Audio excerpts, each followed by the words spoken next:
When I meet so-called financial experts today, most of them don't even remember 2008. They're so young, all they know is a bull market. All they know is that interest rates kept dropping, bond rates kept dropping, the price of stocks went up, real estate went up, everything was going up. We call it the everything bubble. Be careful of the age of the person you take advice from too. Oh. So, a bond is this. Let's say if a bond is paying 10% is worth so much money. But if the interest rates, inflation goes to 20%, the value of the bond drops. And what most people do not realize, the bond market is 1,000,000 times bigger than the stock market. The point here is back when I was just starting out, very exciting times. And that's what I'm saying is how old was the advisor? But this is the other part about it is so many of these idiots out there, there's no cure for stupidity. We've seen a lot of it over our times. But this, I have the 60-40 mix. That means they have 40% this and 60% bonds. And they're operating by these formulas that worked right after 2008. This ain't 2008. I want to go on record in Rich Dad Poor Dad, I said savers are losers. Why would you save dollars when they're printing it? Counterfeit money. It makes no sense to me. The reason dates are important is things are changing moment by moment. And the end is near. We don't know which way it's going to fall to. Give us those 3 things you got to look out for. One of the things I'm happy about is I'm an old man. And I meet these young, I feel for these guys. They're saying, my dad gave me your book, Rich Dad, Poor Dad. I'm investing in real estate. I'm doing this. And I want to say, we've seen the euphoria, right? And in euphoric times, it's about to end. A fundamental investment, people look at a financial statement, income, expense, assets, liabilities. That's fundamentals. That's Warren Buffett's gig. Technical, the ups and downs, basically the emotions and moods and the flows in the market. Now, the thing that's interesting is Buffett says he doesn't believe in technical analysis. And so my generation, we have so many people just follow, buy, hold, and pray with Buffett. Buffett's our God. And I go, are you nuts? You've got to look advanced technicals. But anyway, that's the real market. It goes up and everything comes down. I don't recommend shorting because that is probably one of the riskier trades you can do because you're selling something. I took technical analysis and technical trading for 3 years and I realized I'm a real estate guy. I spent 3 years studying technical analysis. I'm a real estate guy. What does a short mean? To me, that is probably as high a risk as you can take. So let's say you see Apple shares at $10 and you think, I think that's going to go to 5. So you sell 1 million shares of Apple stock at 10, hoping it goes to 5 where you'll buy it back and all this other stuff. But Apple goes to 100. So that's why you get caught with your pants down because now you have to buy the 1 million shares you sold, but at a higher price. I just don't want to paint, I'm become a shorter. I tried it. I got my ass handed to me. The point is people need to get educated, but it goes back to rule number 1, make sure somebody's got over 44 years of experience before you take advice. I hear it probably 5 times a day. Some guy or a young woman will come up and say, my dad gave me your book and I'm going long real estate. I'm going, are you shitting me? Do you know what I mean? If interest rates go up, what happens to real estate? Down, right? People say it's a recession. So we're already in a recession. Depression's coming. And that's why you mentioned 1930. What happened in 1929 was a 29 crash. How long did that last depression last? 25 years. 29 to 54. Also, you're talking about the opportunity of a lifetime. The reason having experiences, I own several tons of gold now, and I own oil wells. And when oil went from $30 a barrel to $130 a barrel a few weeks ago, I got stimulated. I said, oh my God. The problem with oil going from 30 to 130 just temporarily was it wiped out the middle class, inflation. And food prices are going to go through the roof because natural gas and oil go hand in hand, and that's how you make fertilizer. And all these greenies want to stop all that. I'm going, are you nuts?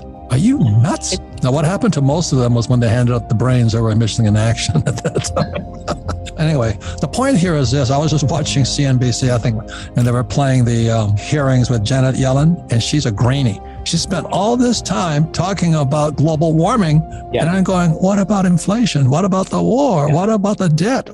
And she's now a greenie. As you said, these guys are nuts, and we're listening to them. So that's why I own gold, silver. I have some Bitcoin just to speculate into it. But you have Treasury Yellen, you have Fed, and then you have this guy Biden and Kamala, the border czar. She's never been to the border except the Ukraine. So, It can't get any stranger than this. There's tortoise and hares. Guys who are short are hares, are rabbits. Real estate guys are tortoises. And I'm a tortoise. You must recognize your weaknesses. Yeah. I don't own stocks, but I own gold mines. You know what I mean? And I own tons of gold that I control. And I own oil wells. I don't own Exxon or BP and all that stuff. I own the oil well. I'm a hard asset guy, but I'm still the fat ass turtle walking around the place. But I got to be ahead of the curve here. And that's when the changes started, because in 1971, Nixon took the dollar off the gold standard. And I was flying in Vietnam at that time as a Marine. I said, what does that mean? What does that mean? Well, taking the dollar off the gold standard said money became trash. And then I come home and my poor dad always said to me, well, you got to go to school and save money. Oh, Jesus. I said, why am I going to listen to an old Japanese guy, my father? So I went to listen to an old Chinese guy, my rich dad. I get a little disturbed every time because it happens like 5 times a day. A young man or young woman come up to me, oh, I'm getting my real estate license. Oh, I'm buying real estate. I said, at the top of a market? You have no idea what it was like. Some of you are too young. I'd go into a Chinese restaurant and they had whiteout on all the menus. I like Chinese food. But anyway, so one day rice would be $1, next day be $2. And they had to keep whiting stuff out. You know, I'm going, holy mackerel. And then I put together, when I was flying in Vietnam, why my rich dad, who was Chinese, said, watch out, because they took the dollar off the gold standard. They're going to print money. It's called money supply, not interest rates.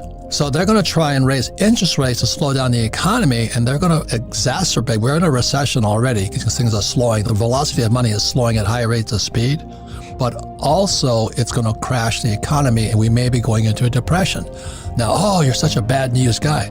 I tell you something, I learned more in the 70s than I do today, because when I was trying to put a real estate together with interest rates at 20%, you get really smart.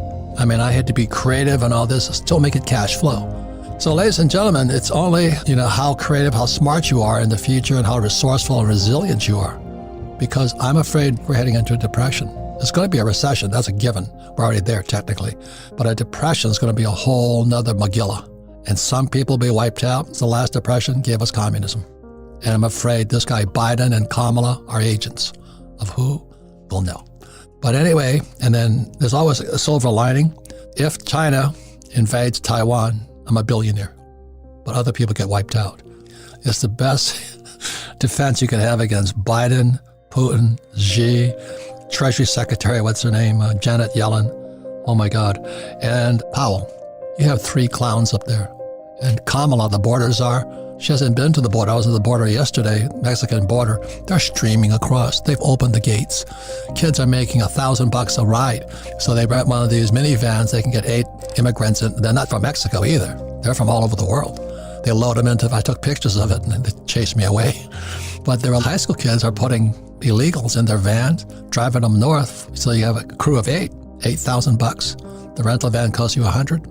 Really good stuff here. But that's Biden and Kamala. I cannot believe how crooked this country is. So I'm afraid, because I saw this all happening back in the 70s when I was flying in Vietnam. And it's coming true today. What happened in 2008, that was the first big, it was a CDS, a credit default swap. A whole market came apart. The repo market, repurchase market collapsed. The repo market collapsed in 2019 again. So we're setting it up right now. And we have 3 clowns, the 3 stooges. And people are listening to them. Mm-hmm. Oh my God.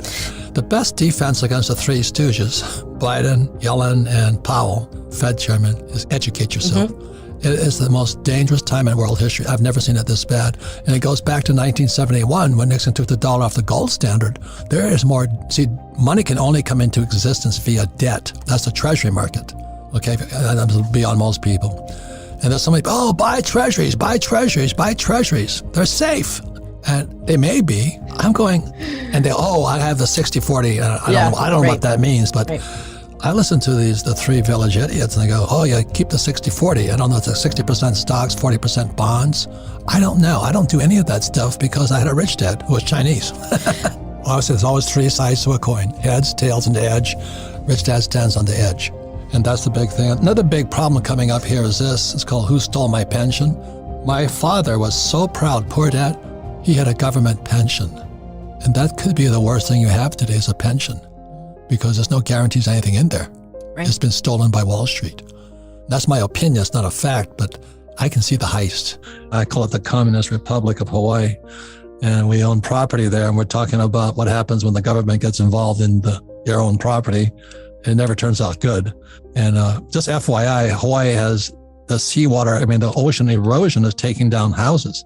And as Karl Marx said, one of the objectives of Marxism was the abolition of private property. And Hawaii is as Marxist as they get right now, because if you have private property, they won't let you fix it, and the ocean will take it away. And then for the last 30 years, I've watched houses just disappear, and the government will not let you fix your property. I can't believe it. So anyway, that's why I call it the People's Republic of Hawaii. Great people, beautiful place, but the government is 100% Marxist.